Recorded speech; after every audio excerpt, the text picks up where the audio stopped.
Page 90, Lone Star Waltz. At the top of page 90, they're talking about moving up and down the keyboard in an interval of a sixth. You're using the same fingers each time. Doesn't matter what the notes are, they're using these. And you're going up.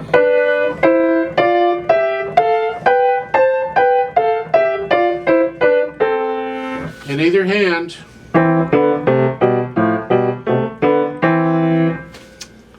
Now, the way I do this is I put my hand in the position of the interval I need, because it could be any interval, okay? Here's a sixth. I put my hand in that position. I don't get tense. You don't want any tension. You're just going to hold your hand in that position. And I aim one finger. As long as my hand stays in that position, the other finger will do what it's supposed to do. It just goes along for the ride. You can aim whichever finger you want. I either aim the thumb, or I might aim a melody. If one finger's on the melody, I might concentrate on that. But here, I'm going to aim the thumb. I'm simply going to move the thumb up at a time. I put my hand in that position, and the little finger should do what it's supposed to do. I'm just concentrating on the thumb.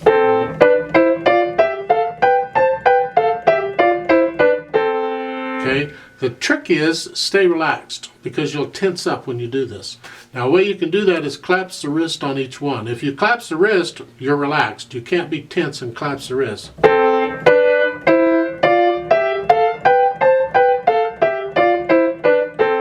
Okay, same thing in the left hand. I concentrate on the thumb.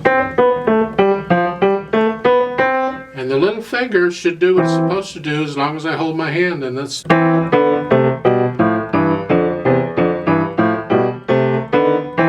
It feels weird, it really does, because you're losing track of the other finger. You think, what's going on here? I'm not sure.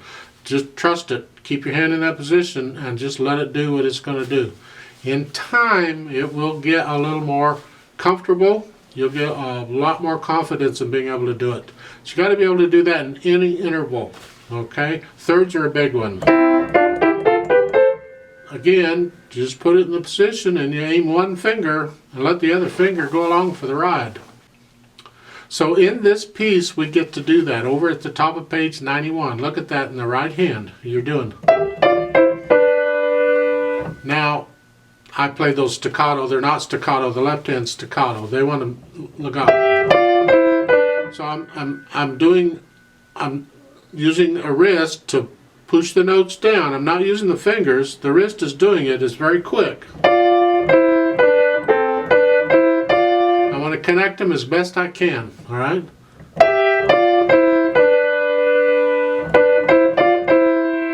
Now here, the melody's in the top note. So it give you a practice if you want. Concentrate on the little finger here and see what happens.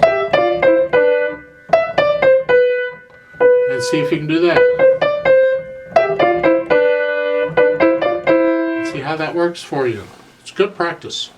Maybe one time concentrate on the thumb, and the next time concentrate on the little finger. It's good. It's just good practice. The left hand is staccato. We need that contrast.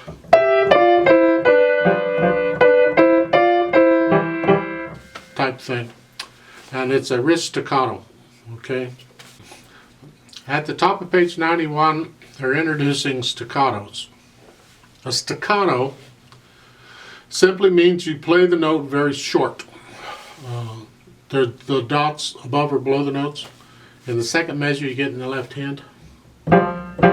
Very short, you just down and right back up. You get it in the right hand starting at the third line down. And that's all it is. It gives us some contrast between the legato. At the beginning of this, on page 90, in the right hand, remember that you're going from here to here to here. That's your hand position for the first measure, and then the next one your thumb comes up, right? So your thumb's kind of going back and forth, but you can work that out. Now, as far the left hand didn't do anything but the chords. for the staccato things on the page 91. You can deal with that. You do get some left hand motion in the last two lines on page 91. You get these. It's like the hands are reversed. Now the left hand is doing it. And the right hand gets staccato.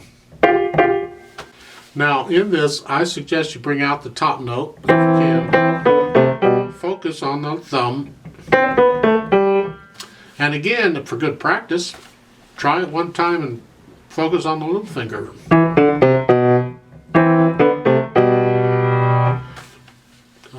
You never know when you're going to need either one. This is in 3/4 time. You do have a DCL fine at the bottom of page 91, which means go back to the beginning and play the fine. Fine is at the bottom of page 90. See it there? So that's where we're going to end it. So we're going to play page 90, 91, and then go back and do page 90 again. As far as the pedaling goes, the only pedaling you're going to do would be the last measures in each line of page 90. You're going to push the pedal down right after you play the note. There in the first line, the last measure is here. And you're going to lift the pedal with the hands because again, we're between phrases. So we want a little silence before we go to the next phrase. So lift the pedal with the hands and you get some silence. So the last measure of the first line going into the first measure of the second line is this. So it's just a speck of silence. Then the other pedal is at the end of the second line and you're going to push it down right after you play the notes. And you're going to lift the pedal and the hands at the same time. So let's try this out. 3/4 time will give us 3 counts. Now there is a note at the beginning of this on page 90. Second time, both hands, 8 VA. So when you get down to the bottom of page 91, you're here in this position. When you go back to you do the DC, you got to go up an octave. So you're instead of here, you're here. So you got to practice going from here to here. Again, you just have to work that out so you can do it quickly because you're moving both hands. Good luck, but that's one of the things about piano playing. Sometimes we got to move very quickly, then you just got to work it out. Now, one thing that may help you with the moving the hands around here, and the last measure 91, going back to the beginning on page 90, you're here. You can move it, in this case, you can get away with moving it one hand at a time, so you're not moving both hands at the same time. And that's because the right hand is playing a staccato. So immediately after the right hand plays that staccato note, it can go up, right there. So it's here. So it's ready. It gets up there first, and then you can move the right hand, or left hand up. And that may help you out there too. Now this is a little tricky, so I'm going to play it really slow because that's what's important. You can speed it up. A moderate waltz tempo, just think of a nice waltz, and that's kind of what you would play it at eventually. But you've got to have all the notes correct and all the rhythms and all the staccatos and the dynamics and all that junk correct before you start speeding it up. Don't get in a hurry to play it fast.